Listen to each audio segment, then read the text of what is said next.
अच्छा, तो अपन previous theory के कुछ एग्जांपल बातें, प्रीवियस थ्योरी बता चुका था ना, प्रीवियस थ्योरी ऑफ एक्सचेंज, अगर बॉडी का टेम्परेचर ज्यादा होगा तो रेडिएट एब्जॉर्ब करेगी, एब्जॉर्ब भी करेगी पर रेडिएट ज्यादा करेगी, इसमें कोई शक वाली बात? अरे हाँ ना तो बोलो। अच्छा, फिर हमने बात कर दी एसिड में किसी भी सरफेस में गिरता है तो उसमें तीन चीजें होती है अपनी, रिफ्लेक्टिव पावर, एब्जॉर्बिव पावर और ट्रांसमिटिव पावर, समझ में आती है। जो एनर्जी गिरती है उसके तीन हिस्से होते हैं, कुछ एब्जॉर्ब होती है, कुछ रिफ्लेक्ट होती है और कुछ ट्रांसमिट होती है। जो ट्रांसमिट हुई अपॉन जो टोटल इंसिडेंट हुई उसे क्या ट्रांसमिटिव पावर बोलते हैं, जो एब्जॉर्ब हुई अपॉन जो टोटल इंसिडेंट हुई उसे अपन क्या बोलते हैं, एब्जॉर्बिव पावर।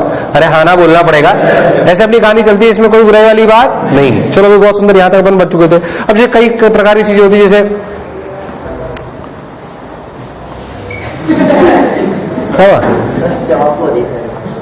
चौक हो रही है क्या? चलो पढ़ाई करें क्या? हाँ, तो हमने रेडिएशन की बात करती है, ऑब्जर्वेटिव पावर। अब जैसे हर एक की ऑब्जर्वेटिव पावर अलग अलग होती है, जैसे कार्बन होता है, क्या होता है वो देखा, काजल, काजल उसकी ऑब्जर्वेटिव पावर होती है 99.6, वो काला होता है। काला ज्यादा कलर एब्जॉर्ब करेगा कि फेंकेगा? क्या एब्जॉर्ब करेगा ज्यादा, तो रिफ्लेक्ट ज्यादा कौन सा कलर करेगा? व्हाइट। इसलिए हम क्या गर्मियों में काला पहनते हैं, व्हाइट पहनते हैं, और गर्मियों में काला पहनने के लिए बोलते हैं। क्यों? क्या वो मैक्सिमम एब्जॉर्ब करता है तो अपने को हीट मिलती है। क्या अपने को गर्मियों में ज्यादा रिफ्लेक्शन चाहिए होता है? अपने को तो गर्मी तो अपन लाइट कलर के कपड़े पहनते हैं, इसमें कोई शक वाली बात। जैसे अपना काजल होता है, कार्बन ब्लैक हो गया, प्लेटिनम कार्बन हो गया, इनकी एब्जॉर्बिव पावर होती है, काजल लिख लो, चाहो तो लिख लो, काजल की होती है एब्जॉर्बिव पावर 99.6। हालांकि ये टाइम पास है, क्या मतलब ये बात लिखने का, 99.6। इधर देख, और इधर सुन, इधर देख, अब सुन। ऐसे एक लॉ और दिया गया जिसे बोलते हैं किरचॉफ्स लॉ। क्या बोलते हैं? उन्होंने क्या करा, उन्होंने एक बात समझे, समझना अच्छे से। किरचॉफ्स लॉ, किरचॉफ्स लॉ ने क्या बोला उसे ध्यान से सुने। किरचॉफ्स लॉ ने बोला कि भाई मान लो कि कोई बॉडी है, दो, क्या चीज, दो, कोई बॉडी है। अच्छा, किरचॉफ्स लॉ पढ़ने के पहले कि किरचॉफ्स लॉ एक चीज पे बेस्ड है जिसे हम क्या बोलते हैं, ब्लैक बॉडी। क्या बोलते हैं? जो इसमें यूज करी जाएगी। तो किरचॉफ्स लॉ का एक सब पार्ट है जिसे हम बोलते हैं ब्लैक बॉडी। क्या बोलते हैं? अब हम क्योंकि किरचॉफ्स लॉ में हम ब्लैक बॉडी को यूज लेंगे, इसलिए पहले हमें क्या समझना चाहिए, ब्लैक बॉडी। ब्लैक बॉडी क्या चीज है, सुना है कभी? ब्लैक बॉडी क्या चीज है? जो क्या 100% एब्जॉर्ब कर ले, जो हम काला कलर देखते हैं वो 100% एब्जॉर्ब कर लेता है क्या? 100% एब्जॉर्ब। तुमने सुना है कभी ब्लैक बॉडी के बारे में? सुना है कभी? हाँ, ध्यान से सुने। ब्लैक बॉडी, कौन सी बॉडी? Black body. अगर अपन बात करें तो ब्लैक बॉडी क्या चीज है? ब्लैक बॉडी ऐसी चीज है, ध्यान से देख, ध्यान से, जो 100% एब्जॉर्प्शन कर ले, इसे बोलते हैं 100% एब्जॉर्प्शन। 100% एब्जॉर्प्शन जो उठा ले, पूरा जो गिरे सब। क्या नॉर्मल बॉडी जो गिरे वो सब एब्जॉर्ब कर लेती है क्या? कुछ बॉडी ऐसी होती है, कुछ क्या, बल्कि इनफैक्ट 100% वाली तो अपन पॉसिबल नहीं होती, बट अपन ऐसा मानते हैं कि आइडियल ब्लैक बॉडी, कैसी बॉडी? आइडियल ब्लैक बॉडी वो होगी जो 100% एब्जॉर्प्शन कर ले, जितना भी गिरे वो सब कुछ। अब मान लो मैं किसी सराउंडिंग टेम्परेचर में ऐसी ब्लैक बॉडी रख दूं, क्या रख दूं, उसमें 100 जूल एनर्जी गिरी, कितनी एब्जॉर्ब करेगी? तो छोड़ेगी कितनी? 100। एक आइडियल ब्लैक बॉडी इस कमरे में रख दूं, उसमें 100 जूल एनर्जी गिरे, कितनी एब्जॉर्ब करेगी? छोड़ेगी कितनी? 100। अरे यार नहीं आया, क्यों क्यों क्यों क्यों? तभी तो उसका टेम्परेचर मेंटेन रहेगा, वरना टेम्परेचर मेंटेन रहना पॉसिबल? अरे भाई हाँ ना बोल यार। पहली बात, आइडियल ब्लैक बॉडी, कैसी बॉडी? आइडियल ब्लैक बॉडी वो होती है जो 100% एब्जॉर्ब कर लेती है सब कुछ, जो गिरता है वो सब उसे आइडियल ब्लैक। हालांकि 100% आइडियल ब्लैक बॉडी बनाना पॉसिबल। जैसे ब्लैक होल सुना है आपने? ब्लैक होल क्या होता है? लाइट भी उससे स्केप, जो भी उसमें गिरता है वो सबको, सब उस चीज को, क्या ब्लैक बॉडी है? नहीं, ये ब्लैक बॉडी क्या सम ब्लैक बॉडी है? क्या सन ब्लैक बॉडी है? सोच लो, क्या ब्लैक होल ब्लैक बॉडी है?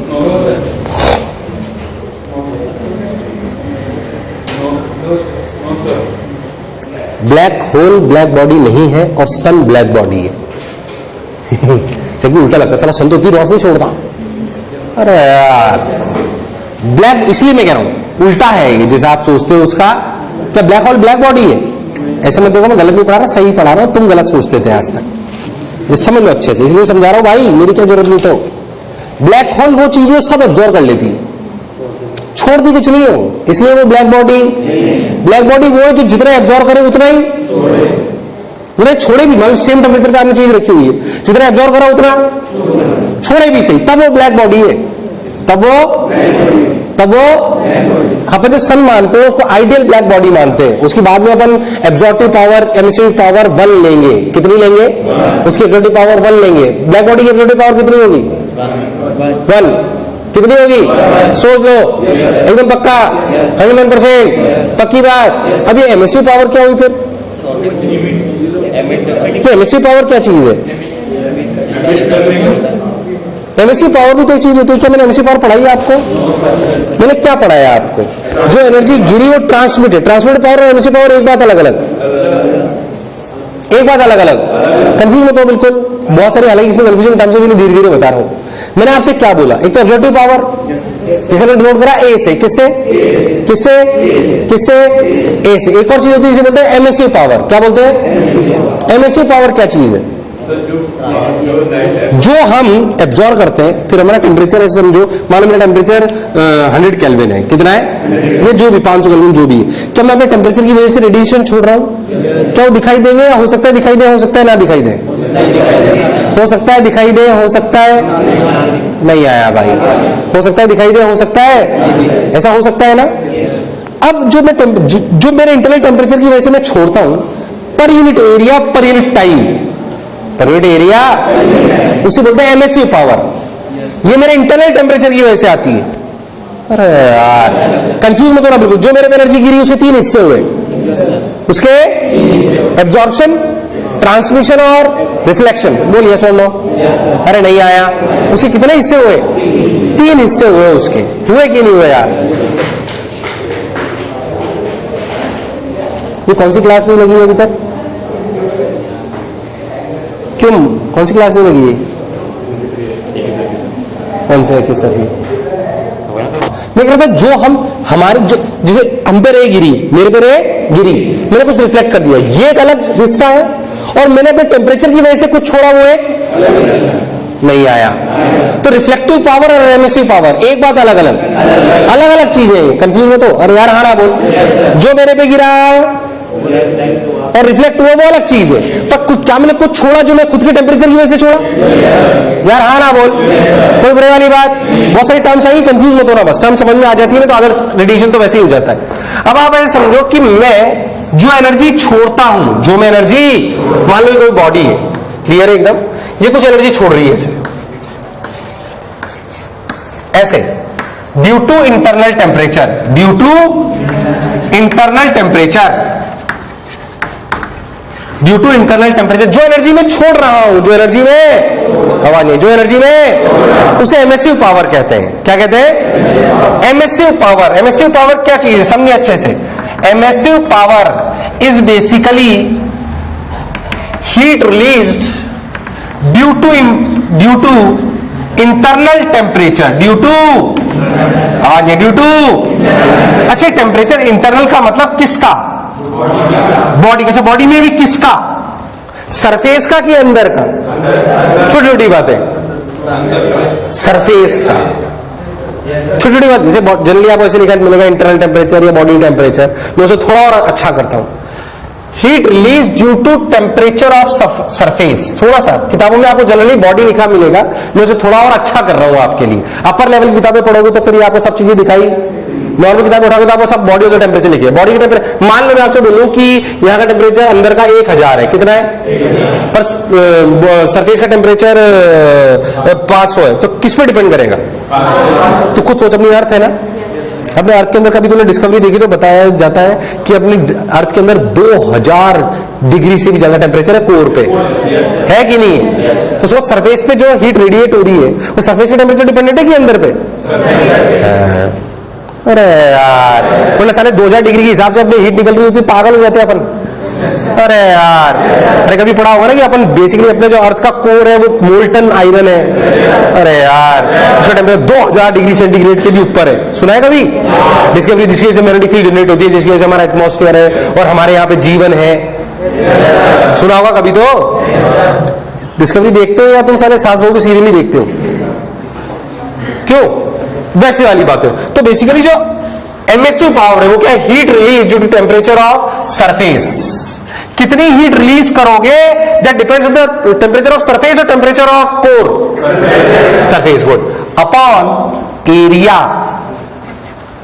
इसे बोलते हैं एक्सपोज्ड एरिया। कौन सा एरिया?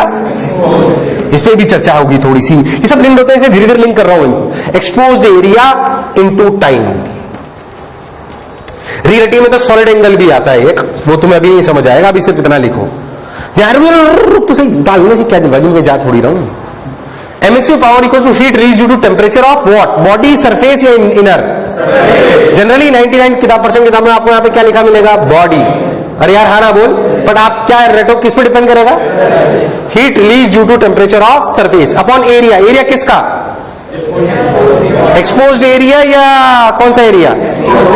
इसमें भी कहानी है। जैसे मान लो मैं आपको बोलूं कि एक बॉडी ऐसी है,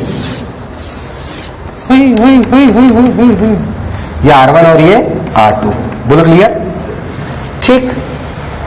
अब सोच, इसमें एरिया क्या लिखेंगे? पाई R2 स्क्वायर, सॉरी 4 पाई R2 स्क्वायर 4 पाई R1 स्क्वायर। ये स्फीयर है, इसका इनर रेडियस कितना है?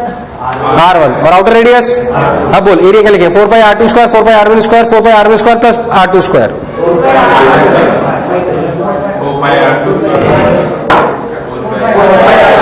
सोच के बोल, सोच के बोल। कोई आपसे पूछे what is the area of surface, तो आपका आंसर होगा 4 पाई R2 स्क्वायर प्लस 4 पाई R1 स्क्वायर। सरफेस एरिया तो यही हुआ।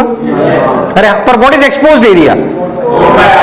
खुद बोलो, सोच। सराउंडिंग में हीट कहां जा रही है? कहीं ये अंदर हीट आ रही है क्या? जो अंदर हीट आएगी वो तो वापस बॉडी को मिल जाएगी।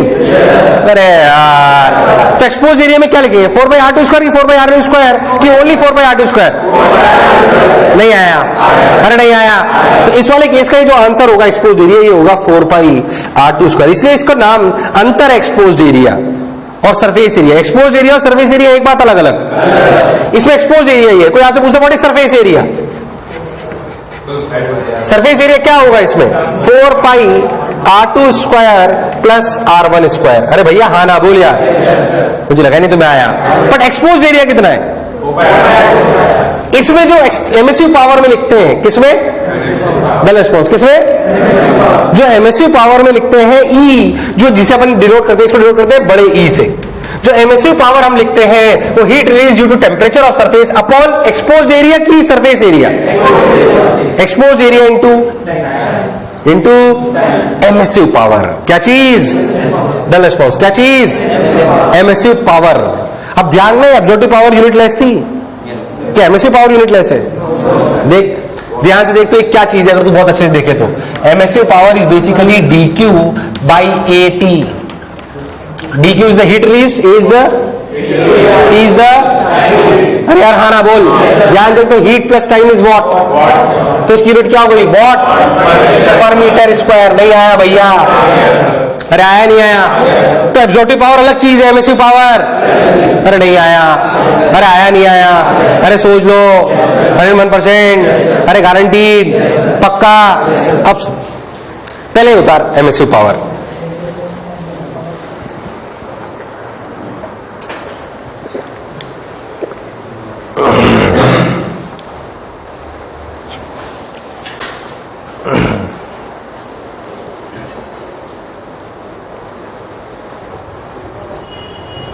अब सुन,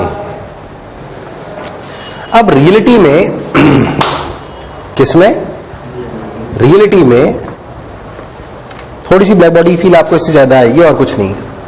ब्लैक बॉडी क्या चीज होती है? ब्लैक बॉडी क्या जो गिरता है वो सब एब्जॉर्ब कर लेती है। अगर उसको अपना टेम्परेचर मेंटेन करना है तो क्या उतना ही रिलीज भी करेगी? अरे हाँ ना बोल यार, उतना ही रिलीज भी करेगी। तो क्या ब्लैक होल ब्लैक बॉडी है?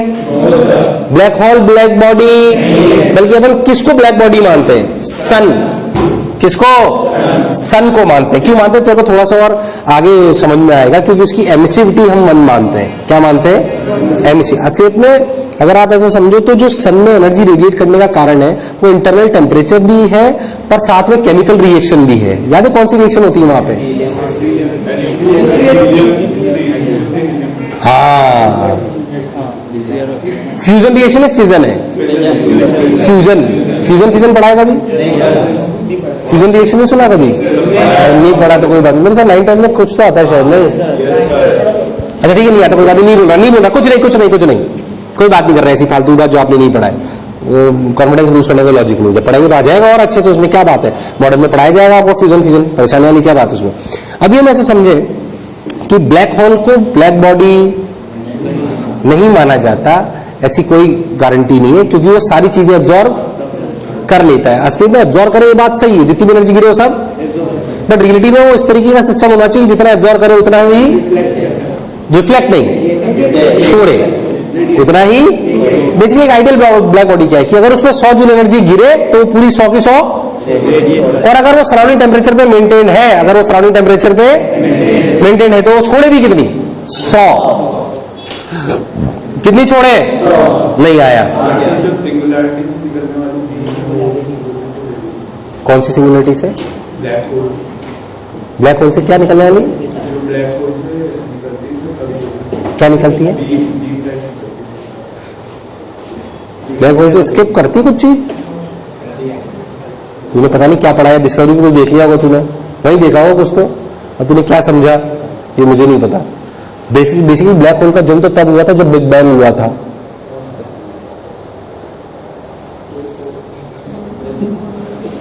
बिग बैंग पता है क्या हुआ था? जब माता आई थी। कौन सी माता आई थी बे?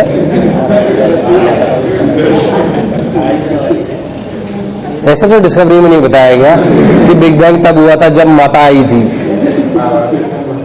खैर, मैं कह रहा हूं कि अपन ब्लैक होल को आइडियल ब्लैक बॉडी मानना नहीं चाहिए। हालांकि कई किताब में आपको मिल जाएगा लिखा हो कि 100% ऑब्जर्वेशन मान लेते हैं, बट अगर आप अच्छी किताबें पढ़ोगे तो आपको लिखा मिलेगा कि ब्लैक होल को ब्लैक बॉडी, कई किताबों में से लिख देते हैं ब्लैक बॉडी, क्योंकि वो मानते हैं कि 100% एब्जॉर्ब कर लेता है। बट आपको रियलिटी बताऊं तो उसे ब्लैक बॉडी अपर लेवल पे आप पढ़ोगे तो आपको कभी भी उसे ब्लैक बॉडी नहीं माना जाएगा। एक अलग टाइप की चीज है जो सब कुछ कंज्यूम कर लेता है, और कंज्यूम करने का कारण होता है ग्रेविटी। क्या चीज? ये पीछे देखिए इंटरस्टेलर, इंटरस्टेलर देखिए तुम लोगों ने? ये देखिए तो देखना, it's a very good movie. आपको 3 डायमेंशन 2 डायमेंशन के बारे में बात कर, देखिए हमने कहां पहुंच गए। ब्लैक बॉडी बस आप इतना समझो जितनी एनर्जी गिरेगी वो सारी की सारी एब्जॉर्ब कर लेगी, सारी की सारी एब्जॉर्ब कर लेगी। अभी आप इतनी समझे। क्या प्रैक्टिकली हम ब्लैक बॉडी बना सकते हैं? एक साइंटिस्ट थे, उन्होंने 99.9% की एक ब्लैक बॉडी बना के बताई। उन्होंने कैसे बनाया बताता हूं, क्योंकि हमने डेफिनेशन दी थी कि ideal black body is what which absorbs all the energy which falls onto it. बोलो क्लियर है एकदम? उन्होंने क्या करा, इसे बोलते हैं फेरीज ब्लैक बॉडी। क्या बोलते हैं? अभी मैं लिखा दूंगा, चिंता ना करें। इसे बोलते हैं फेरीज ब्लैक बॉडी। इन साइंटिस्ट का सम्मान रखने के लिए ये चीज पढ़ी जाती है। उन्होंने बताया था कि देखो ऐसे चीज अगर मान ले तो ये पूरा का पूरा एब्जॉर्ब कर लेगी। ध्यान से सुन कैसे।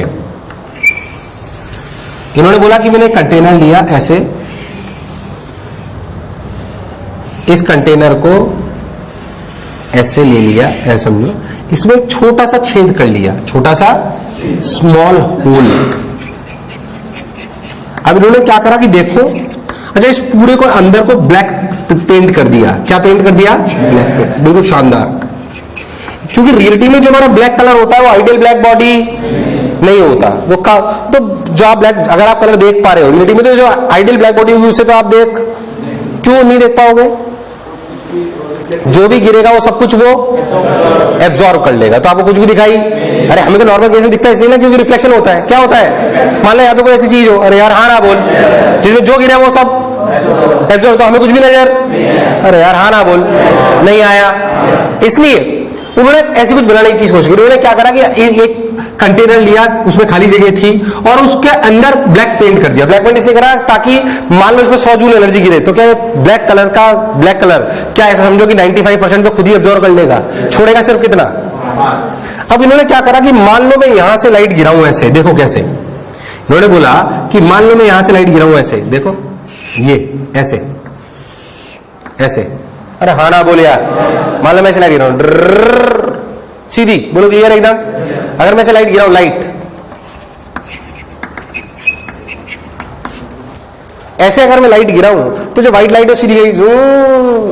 अब सोचो ये टेढ़ा इसलिए बनाया जाता है ताकि ये टकरा के सीधी वापस, पक्की बात। सोच के 95% में सब कितनी बची हैं, फिर टकरा के शायद ऐसे गई, फिर टकरा के ऐसे ऐसे ऐसे ऐसे। क्या पॉसिबिलिटी है कि ये टकरा के वापस इस छेद से बाहर आ जाए? बहुत ही छोटा छेद है ये, और साला जितनी बार टकरा रही है उसका तो सिर्फ 5% ही बच रहा है। अरे यार हाँ ना बोल। तो सोच, क्या ये hole will act as a black body?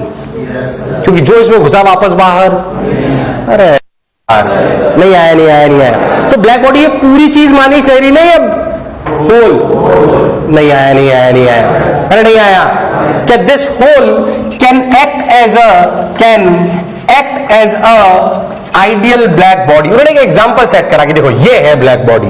उसके लिए उन्होंने क्या करा, एक बॉडी ली, उसमें छोटा सा छेद करा, वहां से लाइट अंदर घुसाई, एक टेढ़ा एंगल पे पूरा अंदर ब्लैक पेंट कर दिया। टेढ़ा इसलिए लिया ताकि डायरेक्ट टकरा के सीधी ना आ जाए, और द चांसेस कि इससे रे बाहर आए वो बिल्कुल नेग्लिजिबल है। तो एक क्लोज टू आइडियल बॉडी है, ऐसे समझो। एजम्पशन ये एब्जॉर्प्शन शो कर देती है 99.999। अरे हाँ ना बोल यार, क्योंकि उन्होंने ऐसा बना के बताया कि देखो ऐसा भी करा जा सकता है। जिन साइंटिस्ट ने करा था उनके सम्मान में चीज पड़ी जाती है, हालांकि कोई खास काम में आने वाली। बस मेरे को एक बात बताओ, इसमें बॉडी ब्लैक बॉडी है कि hole black body? Hole can act as a black body. अरे यार नहीं आया, अरे नहीं आया एकदम पक्का। अरे हाँ ना तो बोलो कि जितना गिरा वो सब कुछ एब्जॉर्ब, क्योंकि जो हमारा काला कलर होता है रियलिटी में वो ब्लैक बॉडी, क्योंकि तो काफी कुछ रिफ्लेक्ट करता है तभी वो में नजर आता है, वरना नजर नहीं आया नहीं आया नहीं आया, अरे नहीं आया नहीं आया नहीं आया। तो ब्लैक बॉडी क्या चीज है पहले बताओ? जितना भी उसमें गिरेगा सब कुछ एब्जॉर्ब कर ले, जितना भी गिरे उसको सब कुछ। प्रैक्टिकली जो हमारे काला कलर होता है वो ब्लैक बॉडी। तो क्या एक साइंटिस्ट है फेरी साहब जिन्होंने एक ऐसी बॉडी बनाई जिसमें कौन ब्लैक बॉडी है? ब्लैक बॉडी है कि hole black body? Hole will act as a black body, hole will act as a. सन्नाटे में चले गए एकदम पक्का। सोच लो आज का लेक्चर पूरा याद होना चाहिए जैसे मुझे याद है, पूरा रटना पड़ेगा आपको, प्रैक्टिस से ही आएगा ये सब। इसमें प्रैक्टिस करनी पड़ेगी अपने बच्चे से, पर जैसे मुझे याद है आपको याद होना। डेफिनेशन क्या? एमिसिव पावर की डेफिनेशन क्लियर है क्या? एब्जॉर्प्टिव पावर की डेफिनेशन क्लियर है क्या? ब्लैक बॉडी की डेफिनेशन क्लियर है? ब्लैक बॉडी वो बॉडी होती है जिसमें जितनी भी एनर्जी गिरे वो सारी की सारी एब्जॉर्ब। पक्की बात यार हाँ ना बोल, अभी इतना ही लिखना है बस। और हमने एक ब्लैक बॉडी बनाई साइंटिस्ट ने, जिसे हमने कौन सी ब्लैक बॉडी बोला? Fery's black body. कौन सी ब्लैक बॉडी? नहीं आया नहीं आया नहीं आया, उतार ले ब्लैक बॉडी के बारे में लिख ले। हाँ, अभी उसके बारे में मैं बोला नहीं है, बोलूंगा। उसे बोलते हैं एमिसिविटी। क्या बोलते हैं? अभी तो तू ऐसा समझ कि ब्लैक बॉडी वो होती है जो 100% एब्जॉर्ब कर लेती है। फिर तुझे भी समझ में आएगा कि मैंने सिर्फ इतना समझाया कि अगर एक ब्लैक बॉडी को मैं रियलिटी में एक सराउंडिंग में रख लूं तो जितना वो एब्जॉर्ब, जितना गिरेगा सब एब्जॉर्ब कर लेगी, तो उतना ही छोड़ना भी पड़ेगा। तो उससे मैं कुछ चीज समझाऊंगा, अभी आपको क्लैरिटी आ जाएगी, वो टेंशन मत लो एकदम।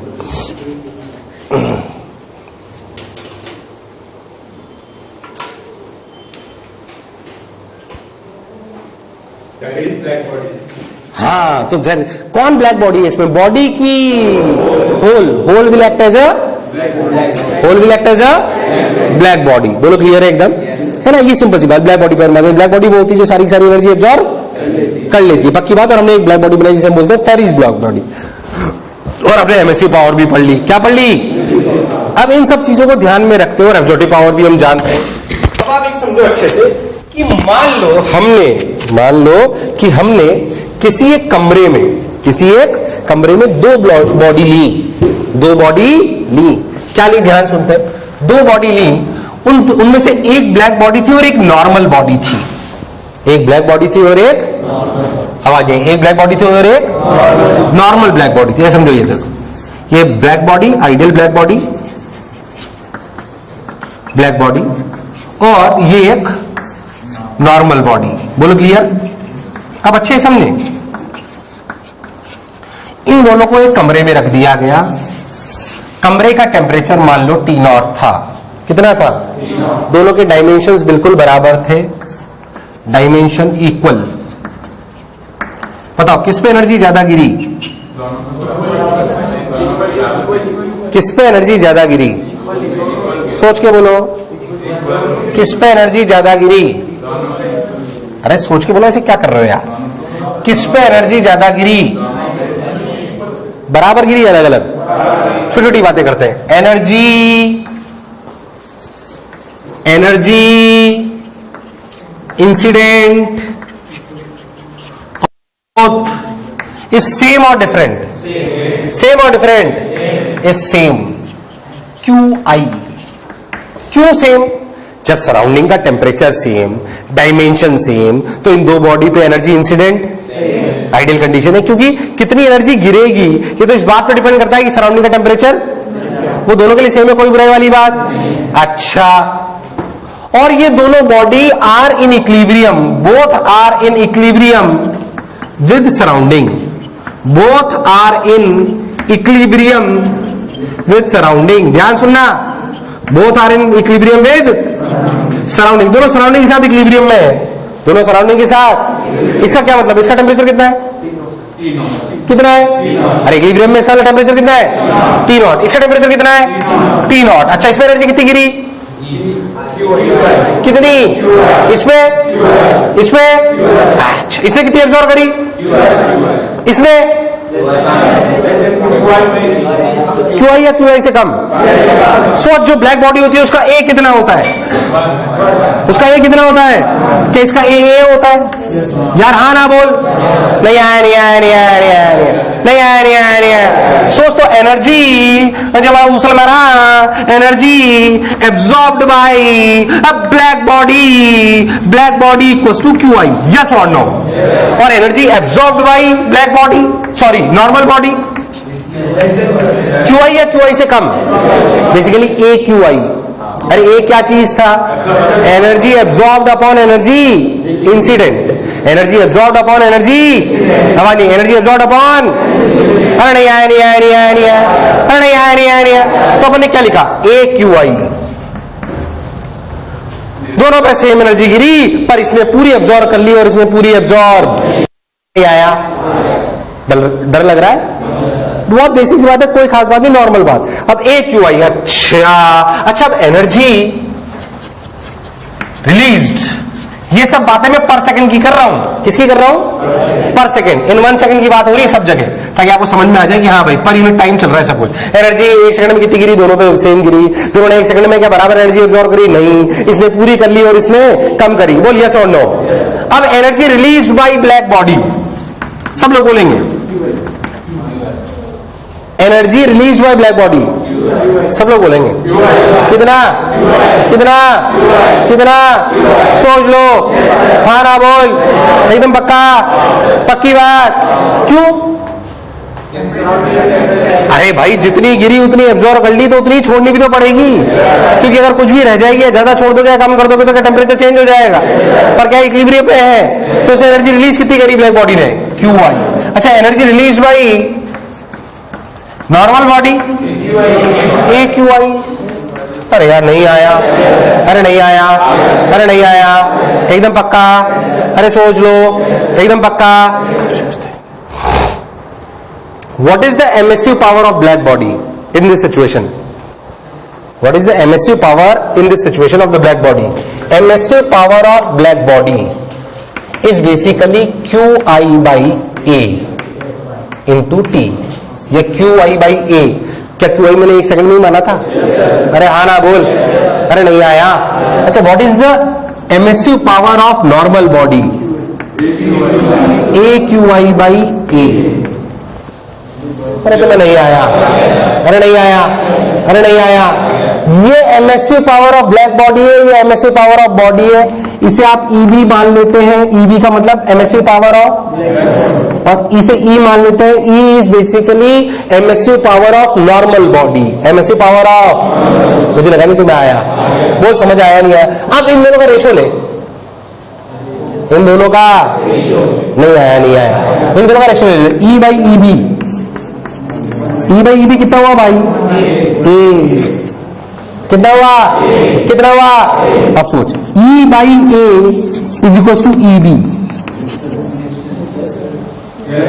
सोच, मान लो ये बॉडी आयरन की थी, अब मैं से आपको आयरन की जगह कॉपर की रख दूं, क्या ये चीज तो सेम है?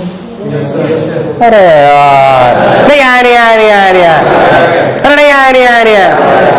ये एमिसिव पावर किसकी है? ये बॉडी की। ये एब्जॉर्प्टिव पावर किसकी है?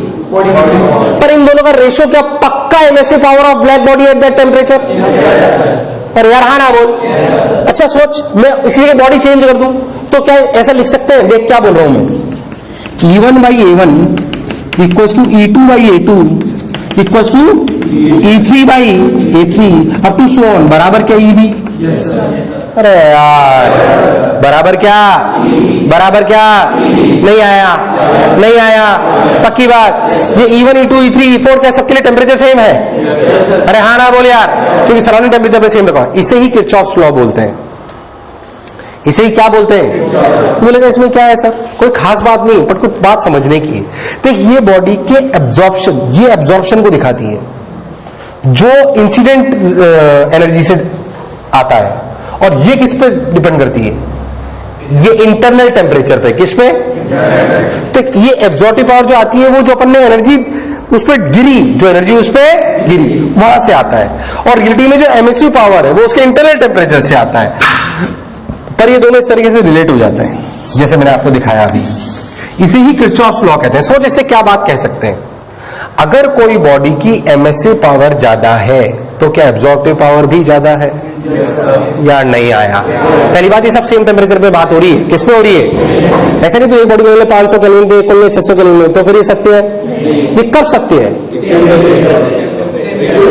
जैसे मान लो मैं आपको बोलूं कि दो बॉडी है, इसकी एब्जॉर्प्टिव पावर है 0.2, इसकी एब्जॉर्प्टिव पावर है 0.3। समझना इस बात को। इसकी एब्जॉर्प्टिव पावर कितनी है? इसकी कितनी है?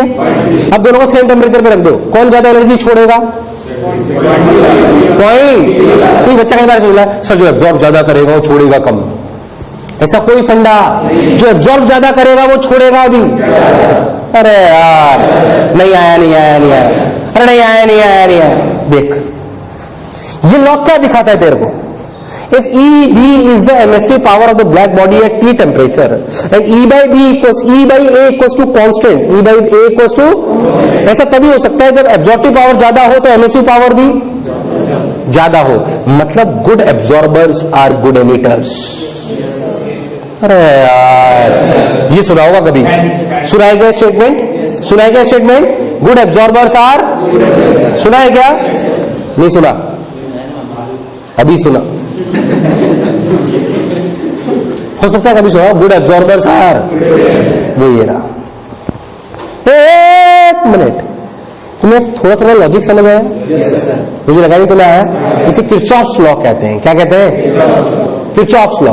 ये कहता है good absorbers are good absorbers are good emitters.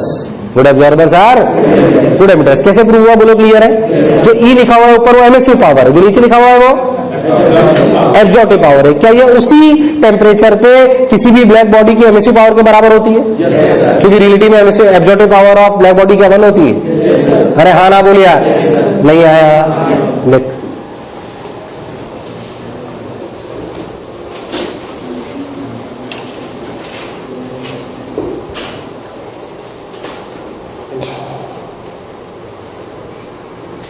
above law states that good absorbers are good emitters and bad absorbers are bad emitters. Good absorbers are good absorbers are good emitters and bad absorbers are bad emitters.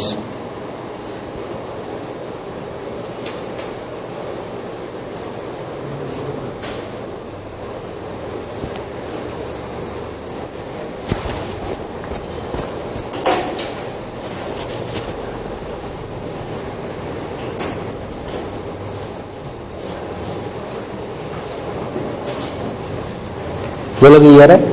अच्छा बताओ, good absorbers कौन होंगे? मतलब जो चिकनी surface होगी बढ़िया शानदार, वो ए कम होगा और ज्यादा? सोच के बोलो, वैसे तो कॉमन सेंस से दिख जाता है। मान लो चिकनी सरफेस है और वाइट है, तो इसका ए कम होगा ज्यादा? कम ज्यादा। ए ज्यादा किसका होगा? जो रफ हो और डार्क कलर हो। अरे यार हाँ ना बोल, नहीं आया। तो गुड एब्जॉर्बर्स कौन होंगे? व्हाइट एंड शाइनी या ब्लैक एंड रफ? बोलो क्लियर है? तो लिखो good absorbers are generally black and rough.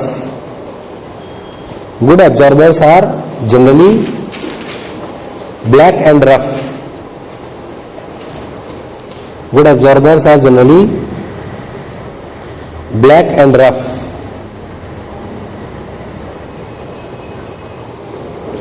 Good absorbers are generally black and rough, and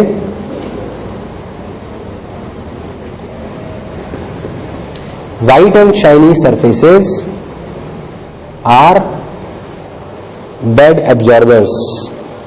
White and shiny surfaces are bad absorbers.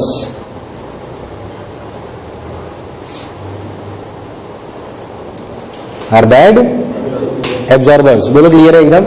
अच्छा, कुछ बातें और समझने की है, ये याद करने की। तेज तो नहीं पढ़ा रहा मैं, याद होता जा रहा है एकदम धीरे धीरे, इसलिए बोला ताकि आपको दिमाग में सेट रखना होता है जो मैं बोल रहा हूँ। थोड़ा समझने की कोशिश कर रहे हैं, बाकी याद होना चाहिए। ध्यान सुन। एक और बात, जैसे मान लो कोई बॉडी रूम टेम्परेचर पे, किस पे? अब ऐसा समझ कि रूम टेम्परेचर पे दो बॉडीज रखी हैं, ऐसा समझना, दो बॉडीज रखी है। एक डल है, क्या है? मैं सवाल के रूप में बताता हूं आपको। रूम टेम्परेचर पे दो बॉडी है, एक डल है और एक शाइनी है। एक डल है और एक शाइनी। एक एग्जांपल के थ्रू मैं आपको समझाता हूं, उसे समझना भी और रटना भी। ऐसा समझो कि रूम टेम्परेचर पे एक बॉडी है जो डल है। डल मतलब समझते हो?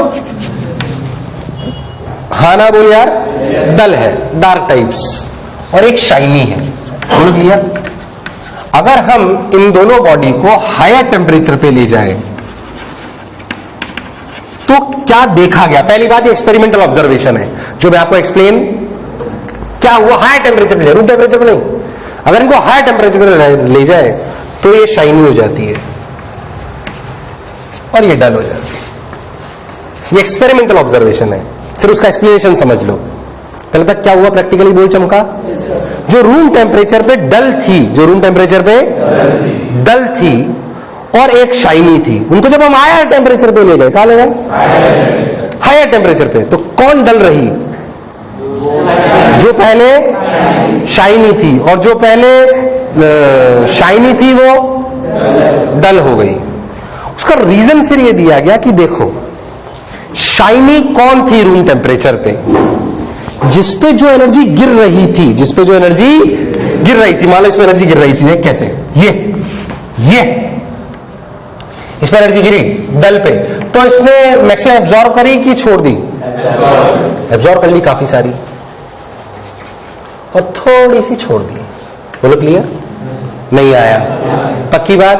अब सोच, इस पे जो एनर्जी गिरी उस पे उसने ज्यादा छोड़ा कि ज्यादा छोड़ा, और एब्जॉर्ब कम किया।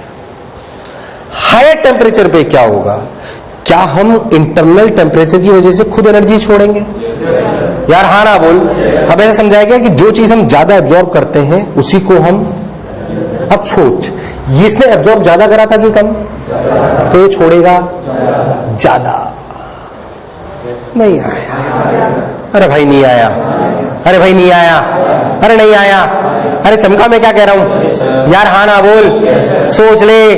101%। असली में क्या हुआ कि जो हमने एब्जॉर्ब करा, जो हमने, तो उसी तरीके की एनर्जी हम ज्यादा। अब जो हाई टेम्परेचर पे क्या होगा? हमारा जो कलर दिखेगा वो एब्जॉर्प्शन की वजह से दिख रहा है या टेम्परेचर के रेडिएशन की वजह से दिख रहा है? कोई रेड हॉट आयरन बार वाली बात। अरे यार हाँ ना बोल। नहीं आया, नहीं आया, नहीं आया, नहीं आया, नहीं आया, नहीं आया। बोलो चमका एकदम? नहीं। अरे नहीं, समझ में आया मैंने क्या बोला? रेड हॉट आयरन बार क्यों दिखता था? क्या वो रेडिएशन की वजह से?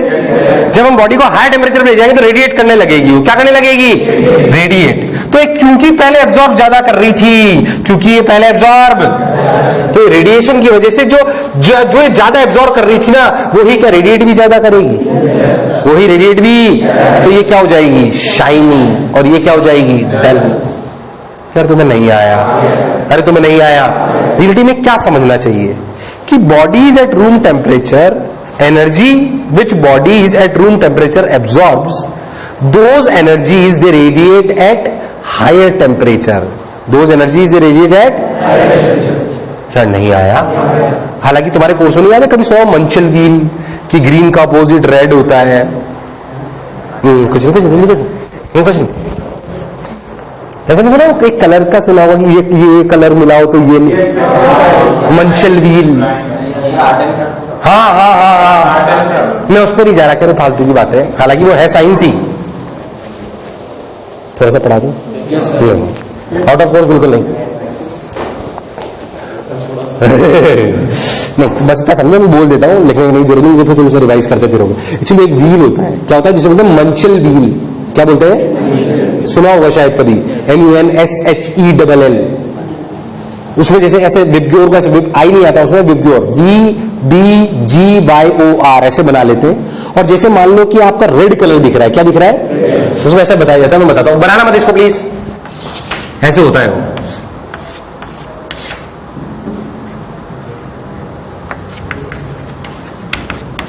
ऐसे। इसका मतलब जो बॉडी रूम टेम्परेचर पे वॉलेट पे दिखेगी ना, कैसे दिखेगी? हाई टेम्परेचर पे कैसे दिखेगी? अरे यार, अरे तुम नहीं आया? अरे नहीं आया? ऐसा होता है वो उल्टा, इसे मंचल व्हील कहते हैं। क्या कहते हैं? बेसिकली अगर ये बॉडी वॉलेट कलर यानी कि वॉलेट रिफ्लेक्ट कर रही है, अरे यार हाँ ना बोल, तो बेसिकली इनका कॉम्बिनेशन जो ऐसे बनता है वो येलो आता है। क्या आता है? इसका मतलब सारे कलर एब्जॉर्ब कर रहा था। अरे यार हाँ ना बोल। अब तुझे याद हो तो याद कर, ऐसे मिला मिला के कलर बनाया करते थे कि ये मिलाएंगे तो ये वाला बनेगा। अरे यार, तो आप ऐसे समझो इन सब कलरों का मिलकर कौन सा कलर बनता है? कौन सा बनता है? तो येलो एब्जॉर्ब होता है, इसलिए उल्टा बनाया जाता है उसको। अरे हाँ ना तो बोले यार। खैर मुझे आपको वो सिखाना था, मेरे को आपको क्या सिखाना था कि जो एनर्जीज बॉडी एब्जॉर्ब करती है किस पे? Room temperature. हाँ, नॉर्मल टेम्परेचर, रूम टेम्परेचर पे, क्या वही एनर्जीज वो छोड़ती हैं हायर टेम्परेचर पे? In form of radiations, in form of नहीं आया, नहीं आया, नहीं आया। अरे कुछ बात चमकी है क्या? Write whatever you want to write, write whatever you want to right.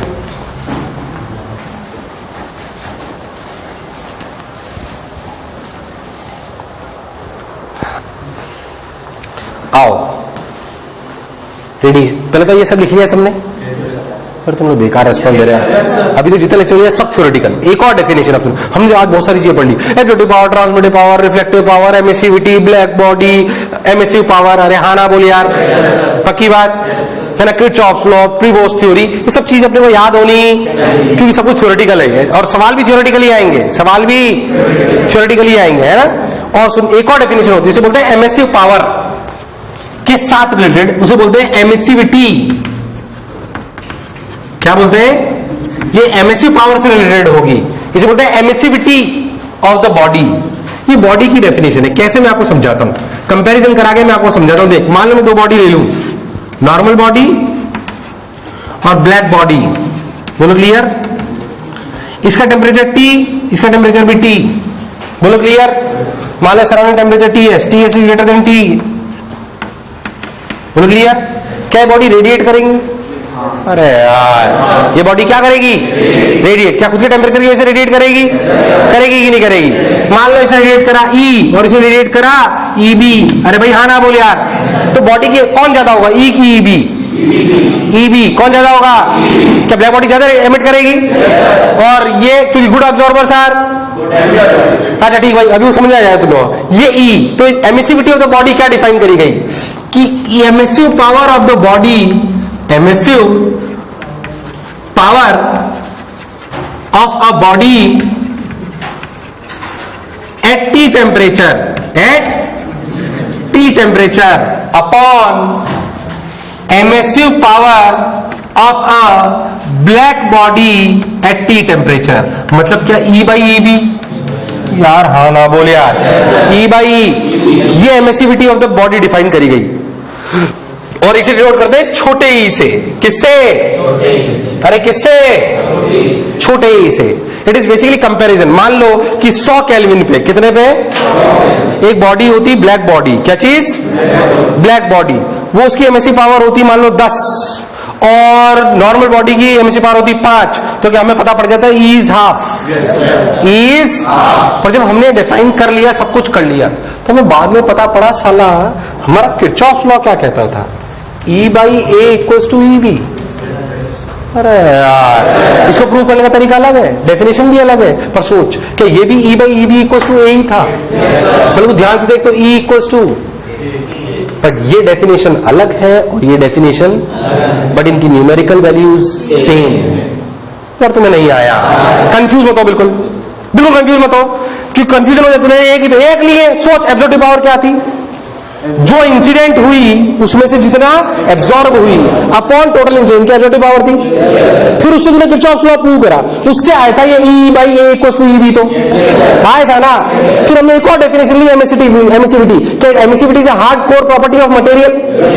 अरे यार हाँ ना बोल यार, नहीं आया नहीं आया नहीं आया, अरे नहीं आया नहीं आया नहीं आया, बोलो पक्की बात, सोच लो।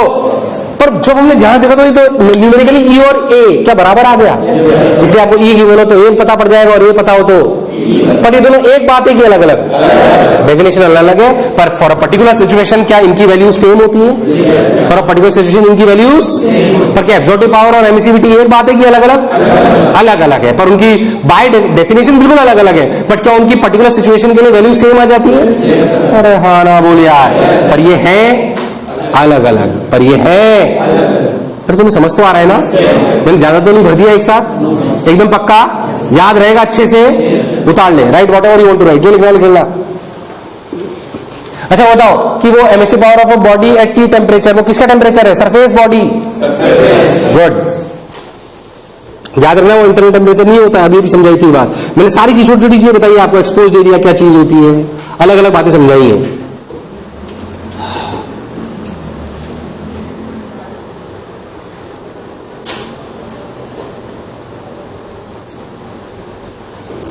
अब थोड़ा न्यूमेरिकल पोर्शन की तरफ चलते हैं, हल्का हल्का सा, इसे बोलते हैं स्टीफन्स लॉ। पता नहीं कितने लॉ आएंगे, सुना है स्टीफन्स लॉ? लिखो स्टीफन्स लॉ, लिखो स्टीफन्स लॉ।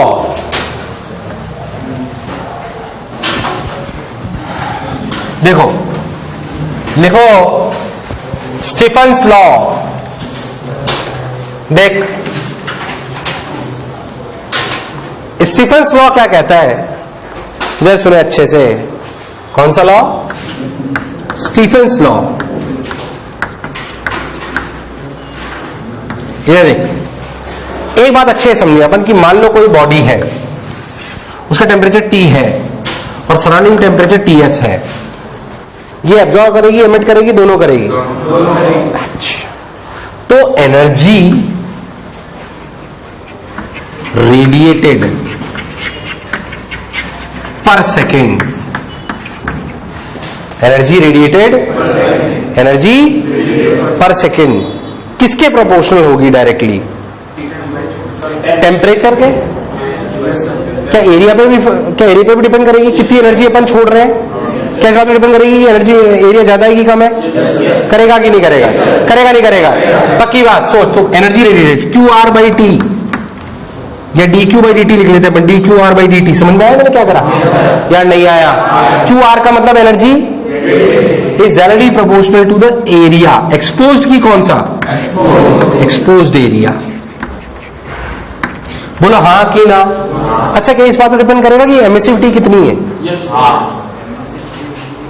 एमिसिविटी कितनी एनर्जी आप रेडिएट कर रहे हो, क्या एमिसिविटी पे डिपेंड करेगा? अरे हाँ भाई, एमिसिविटी डिफाइंड ही ऐसे थी यार।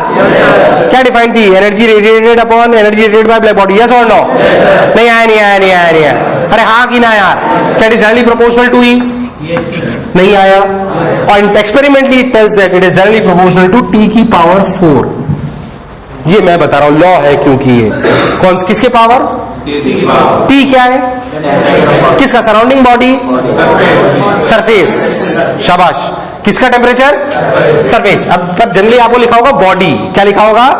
जहां पे भी बॉडी में बोलूं उसे समझ लेना कौन सा टेम्परेचर है। तो थोड़ी इंटरनल बात बताइए मैंने, हाँ ना बोले यार, मुझे लगा नहीं तुम्हें आया। अरे नहीं आया। तो भाई साहब ये बॉडी किस, ये बॉडी का टेम्परेचर है कि सरफेस का? सॉरी, बॉडी का टेम्परेचर है कि सराउंडिंग का? सरफेस भूल जाओ, बॉडी का मतलब सरफेस, बॉडी सराउंडिंग बॉडी। अब इन सबको जब रिलेट करा गया तो इनके साथ एक कांस्टेंट आया, इनके साथ एक, तो उसे बोला गया dqr/dt is equals to EAT की power 4 and there is a constant which is Stephen's constant, that is sigma. इसे बोलते हैं स्टीफन्स कांस्टेंट. कौन सा कांस्टेंट? Stefan's constant. इस सिग्मा की वैल्यू होती है 5.67 into 10⁻⁸. रटने का तरीका 5, 6, 7, 8. अरे यार, हालांकि गिवन होगा, परेशान होने की कोई जरूरत. एक कांस्टेंट है स्टीफन्स कांस्टेंट. अरे उतार लेना, हाँ ना तो बोलो यार. 5.67 10⁻⁸. अच्छा यूनिट क्या होगी सिग्मा की, देखना जरा, बोलो ना भाई. ये तो वॉट है, ये तो वॉट है ना. ये क्या चीज है? अरे वॉट है ना, ये तो वॉट है कि नहीं है? है कि नहीं है? ये वॉट है. एमिसिविटी की कोई यूनिट, एक यूनिट मीटर स्क्वायर, और टी की यूनिट क्या? केल्विन. टी यहां पे केल्विन में कि डिग्री में? केल्विन में. याद रखे, गड़बड़ मत कर दियो. यहां पे टी किस में? केल्विन. छोटी छोटी बातें. तो देख सिग्मा की यूनिट क्या है, सब लोग बोलेंगे वॉट पर मीटर स्क्वायर केल्विन की पावर 4. यार तुम्हें नहीं आया? अरे नहीं आया, अरे नहीं आया. ये फॉर्मूला है स्टीफन्स का for radiated energy. For which energy? Radiated energy. ये आपके सामने. बोलो क्लियर? अब सुन, अब हुआ क्या कि एक बात लॉजिकली सोचूं तो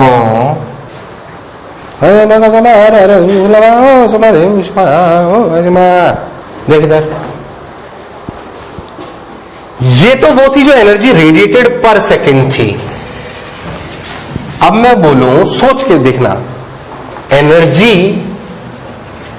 एब्जॉर्ब्ड पर सेकेंड, यानी कि dqa/dt. सोच के देख, क्या ये एरिया के प्रोपोर्शनल होगी? यार हाँ ना बोल, हाँ ना बोल. क्या ये एरिया के प्रोपोर्शनल होगी? हाँ. क्या ये ए के प्रोपोर्शनल होगी? ए क्या? एब्जॉर्बिव पावर. ए क्या? ए क्या? कितनी एब्जॉर्ब कर रहे हो प्रति सेकंड एनर्जी, क्या वो एरिया पे डिपेंड करेगा? ज्यादा एरिया को तो ज्यादा एब्जॉर्ब करोगे, इसमें कोई शक वाली बात? अरे हाँ ना बोल यार. क्या इस बात पे डिपेंड करेगा कि एब्जॉर्बिव पावर क्या है? अच्छा किसकी टेम्परेचर पे डिपेंड करेगी?